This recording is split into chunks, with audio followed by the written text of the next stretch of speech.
আর কোনোদিন আমরা যদি চাই এই লাশের চেহারা দেখতে, কোনোদিন কেউ পারবে না। এজন্য আপনাদেরকে বলে যাই, আমাদের দাদা ছিল, আজকে আমাদের দাদা দুনিয়াতে নাই। আমাদের নানা ছিল, আজকে দুনিয়াতে আমার নানা নাই।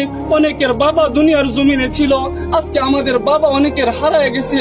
এজন্য আপনাদেরকে আমি এই জানাজা থেকে একটা মেসেজ দিয়ে যেতে চাই। যারা আজকে মনে করতেছেন যে দুনিয়ায় আমার জন্য আসল, এ দুনিয়ায় আমার, এ দুনিয়ায় আমার, আল্লাহ তাআলা বলতেছেন আমাল হায়াতুদ দুনিয়া ইল্লা মাতাউল গুরুর, যে দুনিয়াটা হচ্ছে একটা ধোঁকা, এ দুনিয়ার সব কিছুই ধ্বংস হয়ে যাবে। আমাল হায়াতুদ দুনিয়া ইল্লা মাতাউল গুরুর, যে দুনিয়াটা ধোঁকা।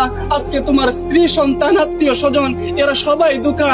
এজন্য মুহতারাম হাজরিন, দুনিয়ার মুখ থেকে আজকে আমরা আমাদের চেহারা, আমাদের দিল, আমাদের কলব আজকে আমরা আল্লাহর দিকে ফিরাইয়া দেই। যে জিন্দেগিতে যত গুনাহ করছি, আজকে এই জানাজা থেকে আমরা